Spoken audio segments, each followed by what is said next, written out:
Get 5 coffins ready. Hey everyone, welcome to my guide for Kuzenbo. Full disclosure, this is my least favorite god in the game by a mile, but this will still be a normal guide, until the very end. Kuzenbo is a disruption-based guardian in SMITE, meaning his CC isn't as impactful as some other guardians, but is very good at punishing or stopping engages from the enemy team. And as a result, you can play Kuzenbo in either the soul lane or the support role, although typically you want a character who can be equally as supportive to your team in the other role, since Kuzenbo struggles if he's the only source of engagement or appeal. Build-wise though, Kuzenbo usually goes full tank, prioritizing cooldown reduction. Kuzenbo's damage is no joke, but his playstyle really requires him to have significant tankiness to function. Relics-wise, Blink is really a necessity. His CC, as I mentioned, is lacking in overall punch, so you want to make sure you have access to Blink to ensure it actually gets applied in its entirety. Then, predictably, he wants aggressive relics like Frenzy, Sunder, Horrific, and even Thorns to help him continue his onslaught of annoyance. Shard-wise, just Horn Shard will do, and it combos heavily with his second ability. But first, recipes. Bountiful Bow is an awesome choice, again tying back to his second ability. So let's get to it quicker by running through his abilities. Kuzenbo's passive is a unique one.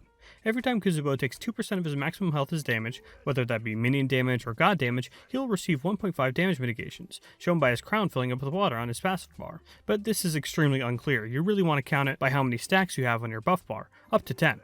So that means he gets 15% damage mitigation, and these stacks last up for a whopping 30 seconds, but if Kuzenbo is hit by what is known as, and I quote, true hard CC, he'll have half of these stacks removed. Okay, wait, back up. What is true hard CC? This counts as CCs such as displacement CCs. Wish they kinda just said that instead of true hard CC, but whatever. Displacement CCs are exactly what they sound like. They're CCs like knockups, knockbacks, pulls, banishes, and grabs. CCs that actually move, or should I say displace you when they hit you. They most certainly do not true you. Okay, let me stop. So this passive is insane, and it's one of Kuzenbo's best features. As I mentioned before, straight damage mitigation like this doesn't really have a counter in the game. Sunder kinda sorta counters it, but that's literally it. So stacking this passive is easy as pie. Just get hit by both minions and gods to stack it. That's easy. But picking Kuzenbo in a draft usually comes with the prerequisite that you're not against gods that specialize in displacement CC. You really don't want to pick Kuzenbo against gods like Susano, Bacchus, Sylvanas, and so on. Gods that really slap on that displacement CC like no tomorrow. So if you're playing casuals and you recognize that you're against gods who have displacement forms of CC, be very wary of them. And while trying to stack it, don't forget about just tanking up a minion wave to get it stacked up quickly. And that also means you should pick Kuzenbo into gods that deal their damage over time, not gods who do their damage in one big burst. The importance of this passive and picking Kuzenbo in those types of gods will become very clear soon enough. For now, let's talk about his first ability. Kuzenbo throws a projectile. It can bounce this projectile off of walls like Houyi's Ricochet. The projectile passes through minions but stops on gods, and obviously bounces off of walls, up to 2 times. This means that Kuzenbo has a formidable buff camp clear, just like Houyi, so be sure to practice some of these jungle bounces and incorporate them whenever you can. When the ability hits an enemy god, it deals damage and then slows them, and while going through minions, it will deal damage for every hit you bounce it. When the ability ends or when Kuzenbo hits an enemy god, a pet Kappa will spawn. He will begin attacking the nearest enemy, prioritizing gods. The Kappa deals a fixed amount of damage, however, his health and protections are based off of Kuzenbo's health and protections, so oftentimes, from the mid-game and beyond, the Kappa will be so tanky that he usually actually runs out the 6-second lifetime timer. To get out of the way first, when do you want to use this ability straight up, and when does the Ricochet portion come in? When it comes to the Ricochet, it comes up every time you're trying to clear a buff camp, and Kuzenbo is actually one of the few supports who can actually solo his own green buff thanks to this. But what about against gods? Realistically, you're not looking to actually clap someone with the Ricochet, since the projectile speed is so slow. Generally what the Ricochet is good for against gods is trying to get the Kappa in range to start hitting enemies. Generally speaking, you can chuck the Kappa at anyone really, and it's helpful. But the number one way to stop opponents with it is by throwing it at anyone on the enemy team who has the relic Blink. Blink lets you teleport forward a short distance, but if you've been in combat recently, you cannot blink. So what you can do is ricochet a Kappa towards the enemy tank or assassin to force them to fight the Kappa and stop them from being able to blink. It's a surprisingly effective zoning tool. And frankly, in the late game, this ability is very whatever, so don't be afraid to just chuck it out at the enemy team to pressure them out a bit. So what about earlier on in the match? Well, of course, this is Kuzenbo's main form of wave clear, but in the soul lane against gods who have poor wave clear, or in the dual lane against a lane with limited peel, you may actually just want to throw your one directly onto them. Just walk up with the aid of the slow, and basic attack them down with your Kappa buddy. That may sound suicidal on paper, but trust me, Kuzenbo has the tools to make such a simple strategy work. Tools like his second ability. Kuzenbo activates his shell spikes, and this reflects back any damage Kuzenbo takes, up to a whopping 35% of the damage received being reflected. And yes, this will stack with the relic Shield of Thorns, which, yeah, it's basically the same thing, but if you go it on Kuzen, it means you can start reflecting up to 70% of the damage you receive back at the opponent. And the best part by a mile is that if you reflect damage back as Kuzenbo, whether it be god damage or minion damage or both, the cooldowns of your first and third ability get reduced for every instance of damage, reinforcing that Kuzenbo is a god you really only want to play against gods that deal damage over time. At first this cooldown reduction isn't too noticeable, but once you get a few levels into this ability, it really starts adding up. You can get your first and third abilities back almost instantly in the midst of a fight. I'm sure now things are starting to make sense. The mitigations on his passive, the way you can just throw your kappa out and just run at enemies, it's all thanks to this ability reflection. But the cooldown reduction is every bit as important. The timing is very important too though.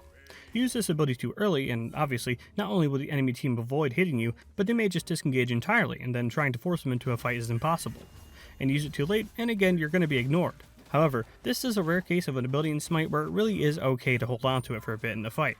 Since again, once you have a few levels into it, you get your first and third abilities back almost instantly, so it's fine just to fight with your first and third ability first, and then two once they're on cooldown, and you're likely guaranteed to be in the midst of combat, so you can start reflecting some damage back and get your 1 and 3 back for another round. And if you have CDR and Bountiful Bow, you can actually get 3 rounds total of your first and third ability in a mid to late game team fight.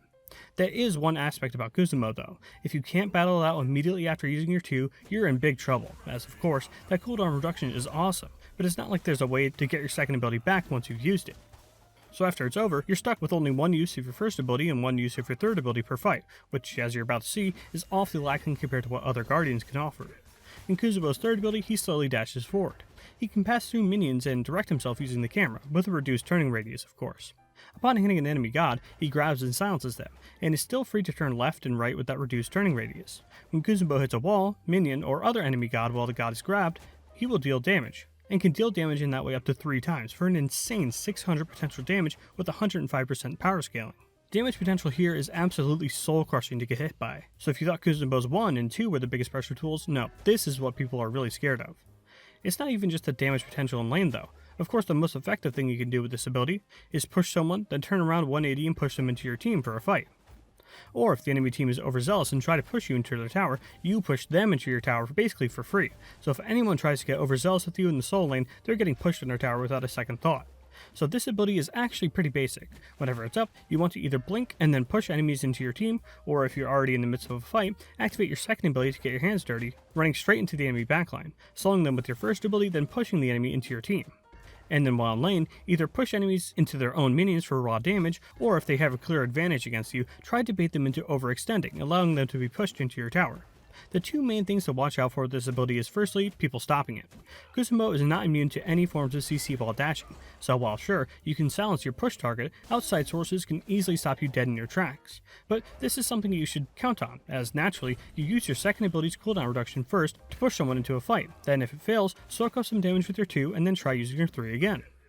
And also, keep in mind he can use his second ability at any time, even while dashing, so you can be in the process of dashing, and when you see you're about to have your dash stopped, you can pop your 2 immediately to start getting the ability back, off of cooldown. Another worry though is gods anticipating this push from you, which, frankly, is not hard to do. It's pretty obvious when Kuzenbo is trying to push you, and then they use a CC immune ability or their purification beads to bait you into using this ability. Then, you just slide right through them and straight into danger. You can use your 2 right after to try and claw back that cooldown, but if they are smart enough to bait you, chances are they'll be smart enough to not hit you with your 2 active. This creates another sort of mind game though, this one usually only being in the laning phase, where you get punished for being aggressive with your dash, but then don't activate your second ability on reaction, making the opponent think, he's gonna use his 2, right? He wants his dash back up, right?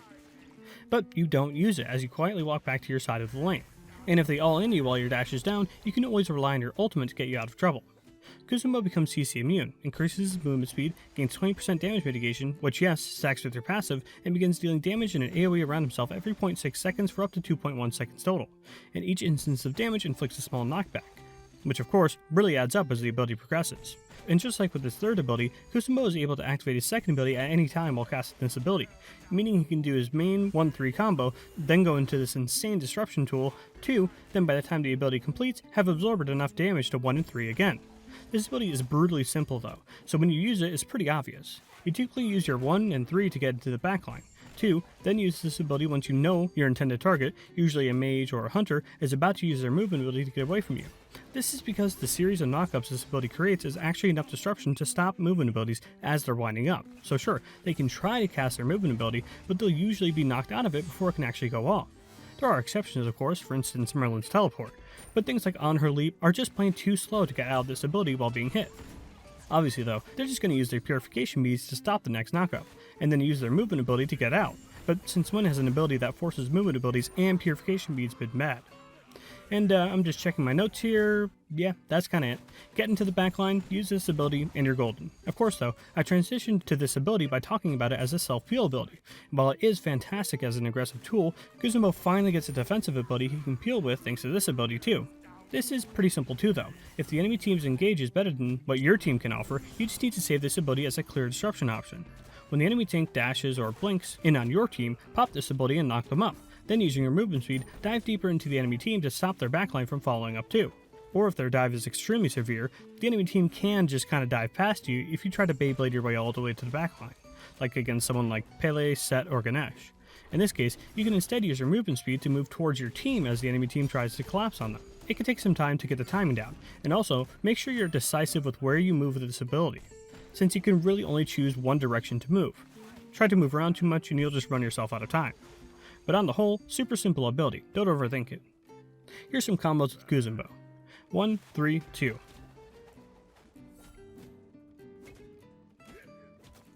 1, 3, ult 2. And 1, 3 again if you have it. 1, ult 2, 3. And again 1 if you have it. Blink 3, ult 2, and then chase with your 1. Blink ult 3, 2, and chase with your 1.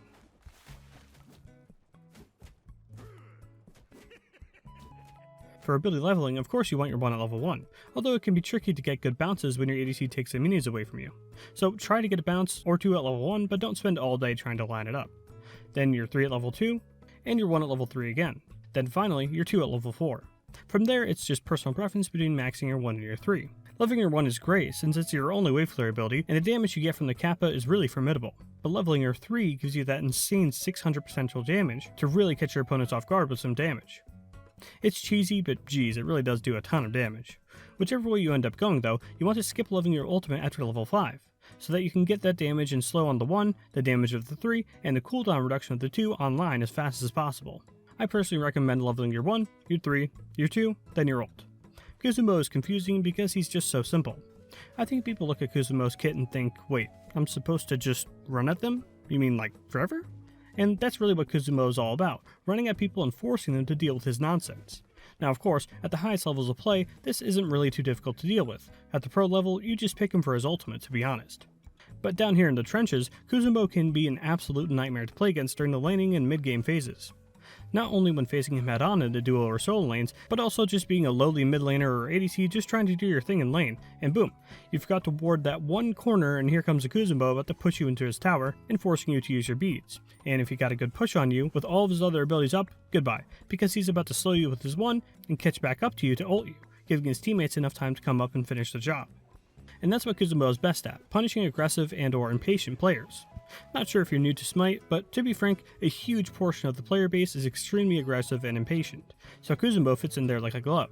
They don't want to respect your push, they don't want to avoid fighting you with your 2 active, they don't want to blow their beads on your ultimate, and bam, they die for it. So that's where Kuzenbo can fall apart. If the enemy team has their thinking caps on and don't fall for any of your tricks, they can just wait it out and play around the portion of the game Kuzenbo is strongest in, the early and mid game, and just make you sort of an ult bot late game. Or even worse, they play around you so well that you become the impatient, aggressive player who blows your best time in the match trying to push enemies into your tower or ult them into your teammates, only to have every advancement fail since you make yourself too predictable. So be prepared to get your hands dirty as Kuzenbo, just don't get so aggressive that you end up getting punished for it. Also, I know I said I'd talk about Kuzenbo being my least favorite god, but I'll save that for a future video. These guides are quickly coming to the final god, but don't worry, I have tons of video ideas for content after I've caught up on the god releases. If I had to ruin Kuzenbo for you now though, I'd just say this. He has hair. Why? Why does he have hair? It looks so stupid. Well, that's all I have on Kuzenbo for now. Thanks for watching.